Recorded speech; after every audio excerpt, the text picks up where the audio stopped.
మీరు ఎన్నికల కంటే ముందు చాలా వాగ్దానాలు చేశారు.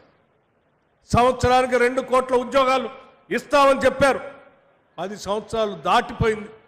ఏమండి, మరి ఏమైనా ఉద్యోగాల గురించి మాట్లాడారా? ఈ దేశంలో రిక్రూట్మెంట్ చేశారా అంటే లేదే. నేను మీ అందరికీ తెలిసిందే, డిమానిటైజేషన్ అప్పుడు కేవలం 3 నెలల్లో ఈ డిమానిటైజేషన్ ద్వారా వచ్చేటువంటి ఫలితాలు నేను ప్రజలకు చూపిస్తాను, మీరు ఓపిక పట్టండి అన్నాడు. 3 నెలల తర్వాత మీకు ఫేక్ నోట్స్ చూపిస్తా అన్నాడు, లేకపోతే దొంగ నోట్లు ఎంత వస్తాయో చూపిస్తా అన్నాడు. 10 సంవత్సరాలు కావస్తా ఉంది. అది ఆ ఫేక్ నోట్స్ ఎటుపోయినో తెలియదు, దొంగ నోట్లు ఎటుపోయినో తెలియదు. ప్రతి పేదవాడి అకౌంట్లో 15 లక్షల రూపాయలు వేస్తా అని చెప్పారు. మరి 10 ఏళ్ళు దాటింది, ఇంతవరకు ₹1 ఎవరి అకౌంట్లో వేయలేదు.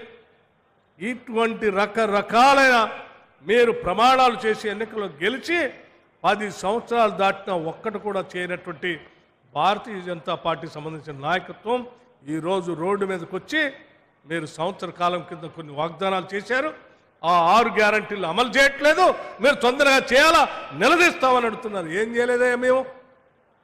200 యూనిట్లు ఉచిత కరెంటు మేము ఇస్తామని చెప్పాం, ఈరోజు ఇస్తా ఉన్నాం. 500 రూపాయల గ్యాస్ సిలిండర్కే ఇస్తామని చెప్పాం, ఈరోజు ఇస్తా ఉన్నాం. రైతులందరికీ కూడా 2 లక్షల లోపల రుణమాఫీ చేస్తామని చెప్పాం. మీరు ఒక్కసారి ఆలోచన చేయండి.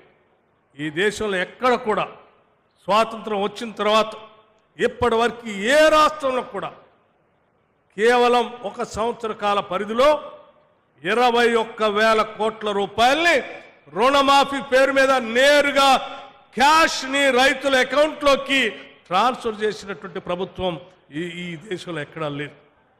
అది కేవలం ఈనాడు ఈ రాష్ట్రాన్ని పరిపాలన చేస్తున్నటువంటి ఇందిరమ్మ ప్రభుత్వం, రేవంత్ రెడ్డి గారి నాయకత్వంలో ఉన్నటువంటి ముఖ్యమంత్రిగా ఈ రాష్ట్ర మంత్రిమండలి మొత్తం కూడా నిర్ణయం తీసుకొని మనం మాటిచ్చాం, మాట తప్పకూడదని చెప్పి ఎన్ని ఇబ్బందులున్నా 21,000 కోట్ల రూపాయల్ని రైతులకు రుణమాఫీ కింద ఇచ్చాం.